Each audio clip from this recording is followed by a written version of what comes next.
बोल शंकर भगवान की जय। सारस्वत कात्यायन संवाद। दान और त्याग की महिमा। उग्र श्रवा मुनि बोले, तदनंतरन अर्जुन ने ब्राह्मणों से घिरे हुए देव पूजित नारद जी के समीप जाकर सबको पृथक पृथक प्रणाम किया। तब नारद जी ने उनसे कहा, धनंजय, तुम्हें शत्रुओं पर विजय प्राप्त हो, तुम्हारी बुद्धि धर्म, देवता और ब्राह्मणों की सेवा में लगे। वीर, 12 वर्ष की यह लंबी यात्रा करते समय तुम्हें कोई कष्ट तो नहीं हुआ? जिसके हाथ, पैर और मन भली भांति संयम में हों तथा जिसकी सभी क्रियाएं निर्विकार भाव से संपन्न होती हों, वही तीर्थ का पूरा फल प्राप्त करता है। यह बात तुम्हें अपने हृदय में धारण करनी चाहिए। तात, हम तुमसे क्या कहें? धर्मराज युधिष्ठिर के, जिसके भाई और भगवान श्री कृष्ण जिसके मित्र हैं, उसे कोई क्या शिक्षा दे सकता है? तथापि यह उचित है कि ब्राह्मणों द्वारा मनुष्यों को शिक्षा मिले। भगवान विष्णु ने हमें धर्म गुरु के पद पर स्थापित किया है। ब्राह्मणों के प्रति श्री हरि ने जो उद्गार प्रकट किया है, उसे सुनो। जिसके सुधा के सम्मान निर्मल यश को सुनना, उसमें गोते लगाना, चांडाल प्रयत्न संपूर्ण जगत को तत्काल पवित्र कर देता है। वह मैं विष्णु जो वैकुंठ नाम से प्रसिद्ध हूँ। मुझे यह परम पवित्र कीर्ति आप जैसे उत्तम ब्राह्मणों से ही प्राप्त हुई है। अतः यदि मेरी यह बाह भी आप लोगों के प्रतिकूल चले तो मैं इसे काट डालूंगा, फिर औरों की तो बात ही क्या है। कुंती नंदन, मैं तुम्हें कुछ प्रिय समाचार सुनाता हूँ।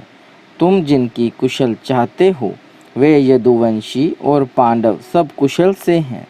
इस समय राजा धृतराष्ट्र की आज्ञा से भीमसेन ने राजा वीरवर्मा को मार डाला है, जो कौरवों को सदा संताप पहुंचाता था। जैसे पहले राजा बलि अत्यंत बलवान और अजय थे, उसी प्रकार राजा वीरवर्मा भी समस्त राजाओं के लिए अजय हो गया था।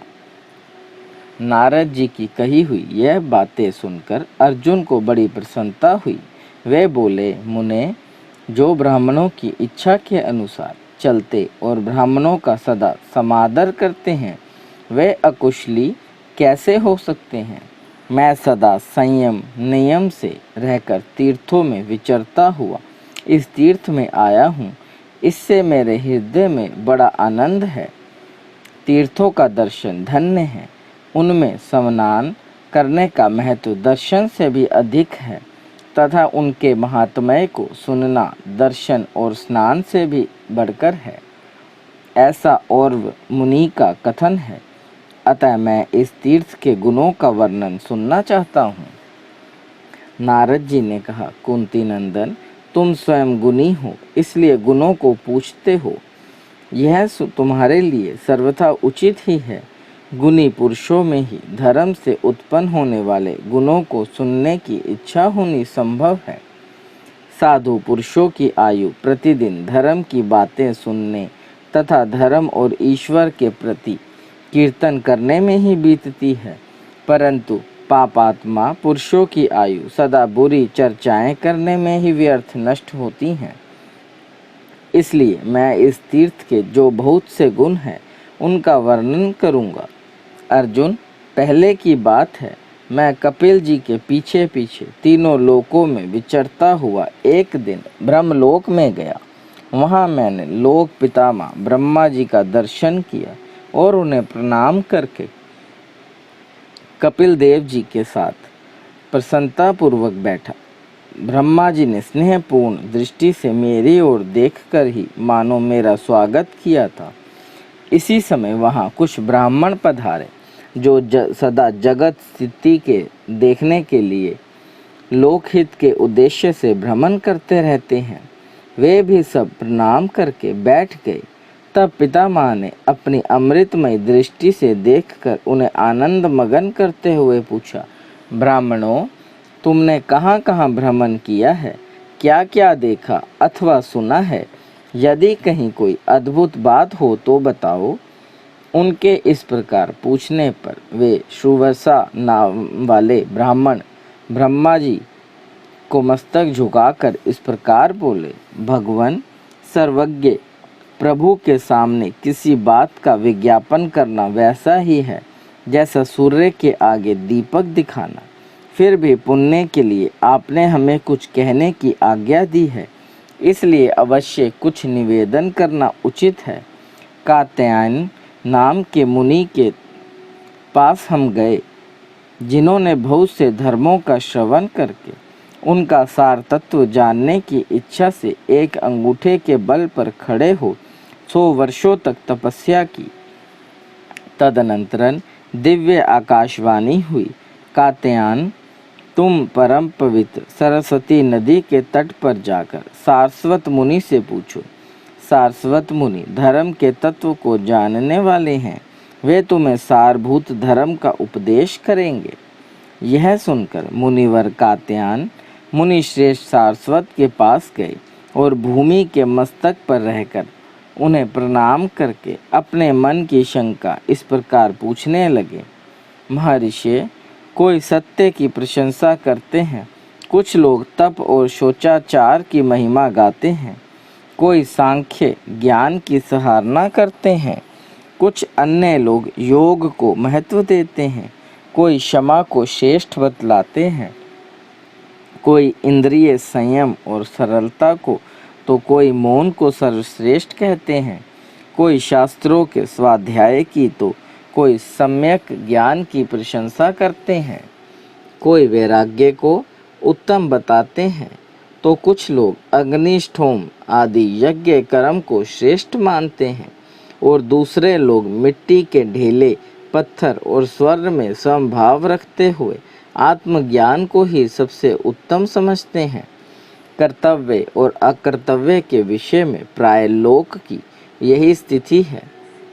अतः सब श्रेष्ठ क्या है, यह विचार करने वाले मनुष्य बहुधा मोह को ही प्राप्त होते हैं।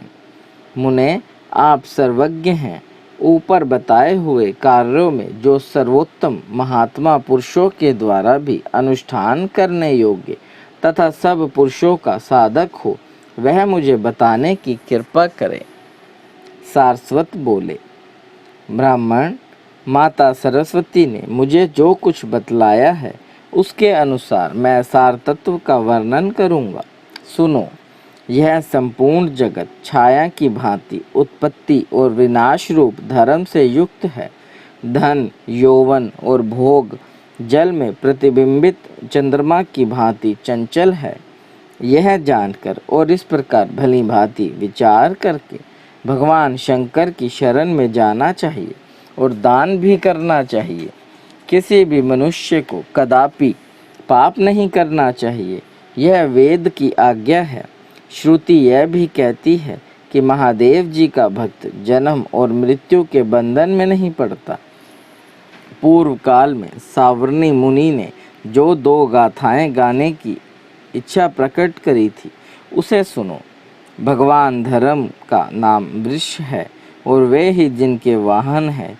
उन महादेव जी की यदि पूजा की जाती है तो वही सबसे महान धर्म कहा गया है, जिसमें दुख रूपी भंवर उठता है, अज्ञानमय प्रवाह बहता रहता है। धर्म और अधर्म ही जिसके जल हैं, जो क्रोध रूपी कीचड़ से युक्त है, जिसमें मद रूपी ग्रह निवास करता है, जहाँ लोभ रूपी बुलबुले उठते रहते हैं। अभिमान ही जिसकी पाताल तक पहुँचने वाली गहराई है। सत्वगुण रूपी जहाज जिसकी शोभा बढ़ाता है। ऐसे संसार समुद्र में डूबने वाले जीवों को केवल भगवान शंकर ही पार लगाते हैं। दान, सदाचार, व्रत, सत्य और प्रिय वचन, उत्तम कीर्ति, धर्म पालन तथा आयु पर्यटन, दूसरों का उपकार, इन सार वस्तुओं को इस संसार से शरीर से उपार्जन करना चाहिए। राग हो तो धर्म में, चिंता हो तो शास्त्र की, व्यसन हो तो दान का, यह भी बातें उत्तम है। इन सब के साथ यदि विषयों के प्रति वैराग्य हो जाए तो समझना चाहिए मैंने जन्म का फल पा लिया। इस भारतवर्ष में मनुष्य का शरीर जो सदा टिकने वाला नहीं है, पाकर जो अपना कल्याण नहीं कर लेता, उसने दीर्घ काल तक के लिए अपने आत्मा को धोखे में डाल दिया। देवता और असुर सबके लिए मनुष्य योनि में जन्म लेने का सौभाग्य प्रयत्न दुर्लभ है। उसे पाकर ऐसा प्रयत्न करना चाहिए जिससे नरक में न जाना पड़े। यह मानव शरीर सर्व साधन का मूल है, सब साधन से प्रतीत होता है तथा पुरुषार्थों को सिद्ध करने वाला है। यदि तुम सदा लाभ उठाने के लिए प्रयास में रहते हो तो इस मूल की यत्न पूर्वक रक्षा करो। महान पुण्य रूपी मूल्य देकर तुम्हारे द्वारा यह मानव शरीर रूपी नौका इसलिए खरीदी जाती है कि इसके द्वारा दुख रूपी समुद्र के पार पहुंचा जा सके। जब तक यह नौका छिन्न भिन्न नहीं हो जाती तब तक ही तुम इसके द्वारा संसार समुद्र को पार कर लो। जो निरोग मानव शरीर रूपी दुर्लभ वस्तु को पाकर भी उसके द्वारा संसार सागर के पार नहीं हो जाता, वह नीच मनुष्य आत्महत्यारा है।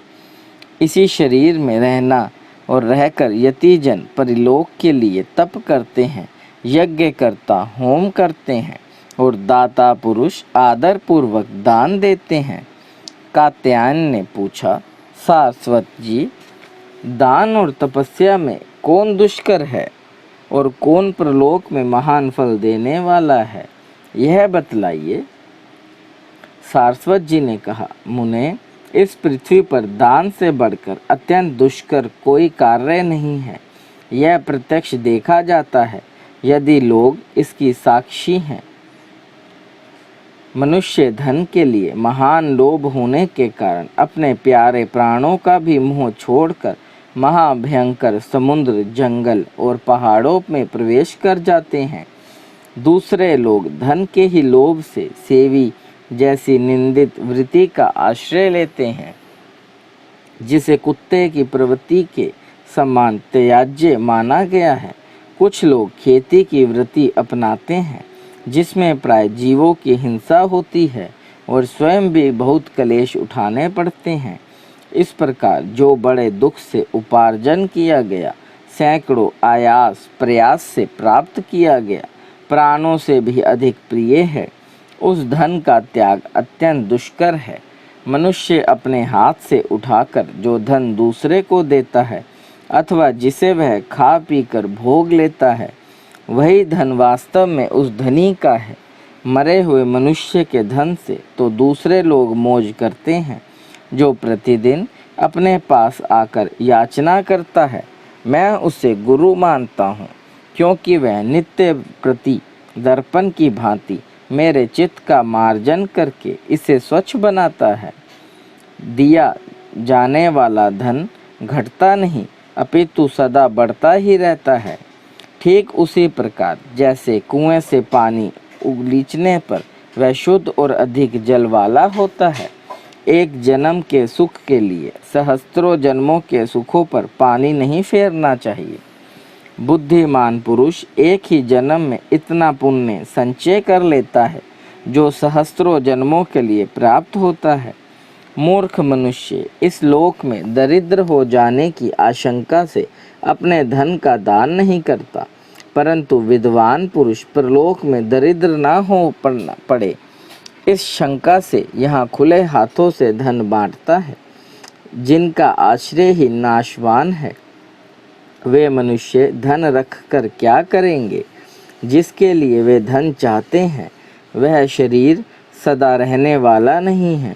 लोगों ने पहले से जो नास्ति नास्ति नहीं है इन दो अक्षरों का अभ्यास कर रखा है, उसकी जगह यह देही देही दो दो इन दो अक्षरों का प्रस्ताव विपरीत जान पड़ता है। याचक जन देही देजिए कहकर याचना नहीं करते, अपितु कृपण पर मनुष्य को यह समझता है कि दान ना करने वाले की यही मेरी जैसी व्यवस्था होती है। अतः आप भी ऐसे ही बने रहें।